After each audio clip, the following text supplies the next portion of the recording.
Salut à tous, mes amis, mes tontons, mes tatas. J'espère qu'en tout cas vous portez très bien et que vous n'avez pas oublié le slogan de gloire de Dieu, toujours dans la joie, rien que dans la joie, on ne se prend pas la tête. Et pour ceux qui ne me connaissent pas, je suis gloire de Dieu, conseillère conjugale et veilleuse de conscience. Et je vous demande de vous abonner à ma page YouTube. Vous partez sur YouTube, dans la partie recherche, vous mettez gloire de Dieu et veilleuse de conscience. Et vous verrez toutes mes vidéos. Abonnez-vous. Aujourd'hui, on va parler d'un sujet assez délicat. Et ce sujet, c'est la jalousie. Nous allons parler de la jalousie. Pour moi, la jalousie, c'est un sentiment noble, un sentiment normal. Parce que si tu croises ton époux ou ton épouse avec une femme, mais avec un homme, ta première réaction, ça sera un petit pincement au cœur. Et ce pincement-là, c'est la jalousie. On ne peut pas aimer sans être jaloux. Oui, quand même. Parce que si tu aimes, forcément, par moment, tu seras jaloux. C'est normal. Mais le hic, c'est quand cette jalousie devient maladive. Quand elle est excessive. Alors là, ça empoisonne le couple. Il y a des hommes, qui sont tout en train de battre les femmes à cause de la jalousie. Souvent, tu vois ton épouse en train de causer avec un homme, tu ne sais même pas c'est qui. Tu viens, tu bats la femme, tu fais plein de choses. Tout cela, ça détruit le couple, c'est pas bien. Et vous aussi, les femmes, vous êtes tout en train de fouiller votre époux. Lorsqu'il quitte au travail net, qu'il dépose son portable, vous prenez le portable, vous fouillez dans le portable, vous cherchez des numéros pour appeler. On n'a point fini. Souvent, vous prenez le vêtement de votre époux, vous sentez s'il n'y a pas le parfum d'une autre femme. Toutes ces choses, c'est la jalousie excessive et cela détruit le couple. Mais je voudrais beaucoup insister sur cette histoire de portable.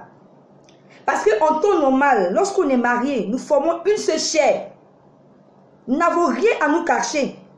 Donc le portable de mon époux peut être mon portable, le portable de mon épouse peut être mon portable, puisque nous n'avons rien à nous cacher. Mais c'est difficile de nos temps. Parce que peut-être que tu vas vouloir prendre le portable de ta femme, mieux de ton mari. Et peut-être au service, les gens s'appellent Coco, il y a les petits noms.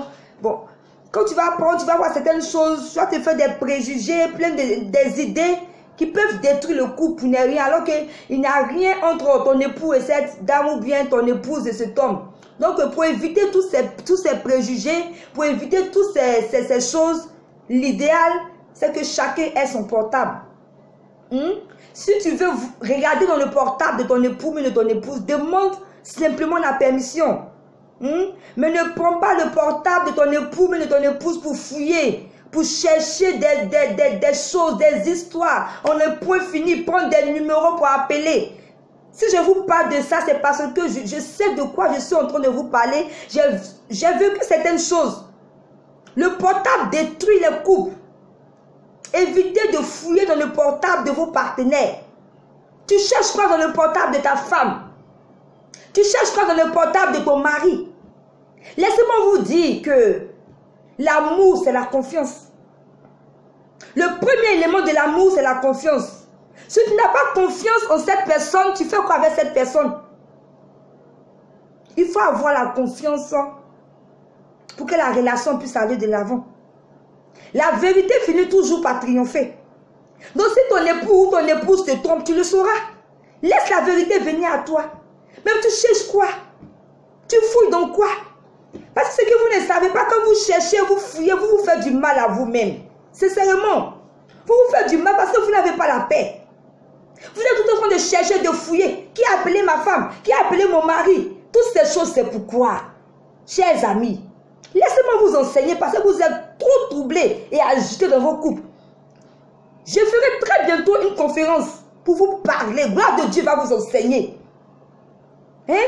Trop d'agitation dans les couples. Restez calme. Tu as quoi à fouiller ton mari? Où met ta femme? Et laissez-moi vous dire que ce n'est pas parce qu'on est marié qu'on n'a plus de liberté. Donnez-vous de la liberté dans le couple, c'est très important. C'est pas parce que je suis mariée à toi que je ne peux plus aller faire du shopping seul. C'est pas parce que je suis mariée que je ne peux plus aller visiter mes parents. Vice versa. Pour l'homme aussi, c'est pas parce que l'homme est marié à toi qu'il ne peut plus aller prendre un pot avec ses amis. Hein?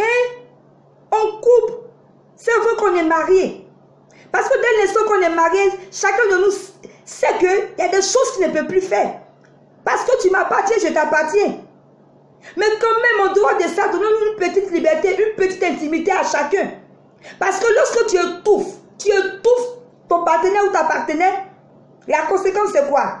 La personne va s'échapper. Le divorce, les séparations. Qui aime qu'on étouffe? Il y a des relations où on ne peut pas respirer. Tu es où? Tu veux quoi? Tu viens à quelle heure? Tout ça, ça sert à quoi? Mon chers amis, je suis venu aujourd'hui pour vous enseigner. Évitez les jalousies maladives. Si vous vous êtes choisi pour rester en couple, c'est parce que vous vous aimez. Donnez-vous de la liberté. Donnez-vous de la liberté en couple, c'est très important. Ce n'est pas parce qu'on est marié qu'on est privé de liberté. Parce que je suis mariée à toi, je ne peux plus sortir. Il y a des hommes que tu les épouses là. Tu deviens prisonnière. Pourquoi? Pourquoi? Lorsqu'on est marié aussi, chacun a sa petite vie. Et voilà pourquoi souvent il y a plein de divorces et beaucoup de séparations. Parce que vous étouffez vos partenaires. Et vous aussi les femmes, les hommes n'aiment pas qu'on les emmène. Les hommes n'aiment pas qu'on les étouffe. Laisse ton mari. S'il est au dehors, il va rentrer. Mais tu as quoi l'appeler? Tu es où? On a quand même tout à la maison. C'est aussi tu l'étouffes. Les hommes, quand tu les étouffes, ils s'échappent. Donc les mamans, soyez sereines dans vos relations, dans vos foyers. Je dis toujours que si les hommes là, ils ont regardé toutes les femmes, et puis toi ils t'ont prise, il t'a pris, il t'a mis dans sa maison, c'est parce qu'il a de la considération pour toi. Donc reste tranquille. Évitez de fouiller à gauche, à droite, toutes ces choses-là. Ça empoisonne nos couples. Ça empoisonne nos relations. Donc, je pense que j'ai fini. Retenez bien que s'il n'y a pas de confiance en amour, c'est dangereux. Et donnez-vous aussi de la liberté. Arrêtez les jalousies maladives, excessives, qui vont venir détruire nos couples en un point fini. Écoutez mes conseils et vous aurez des couples épanouis et vraiment réussis. Donc, c'était donc gloire de Dieu. Je ne vais pas être trop longue. J'espère que vous allez mettre mes conseils en pratique. Pour ceux qui veulent me contacter, je suis au 40 88 51 50 ans. Et je vais souligner quelque chose. En Afrique, vraiment, vous aimez la souffrance. Vous êtes en couple, ça ne va pas, vous souffrez, mais vous avez peur de venir vers gloire de Dieu. Vous préférez aller expliquer vos problèmes à autrui pour qu'ils aillent vous exposer. Alors que gloire de Dieu, je suis spécialiste, je suis là pour ça, pour écouter les couples, pour vous conduire, pour vous guider. Donc, dès l'instant que vous voyez que vous n'arrivez pas à gérer, venez vers gloire de Dieu. Ensemble, certainement, on va trouver une très bonne solution pour le couple. Je vous aime tous et encore une fois, je vous souhaite une très bonne et heureuse année. Que Dieu vous bénisse abondamment. Bye.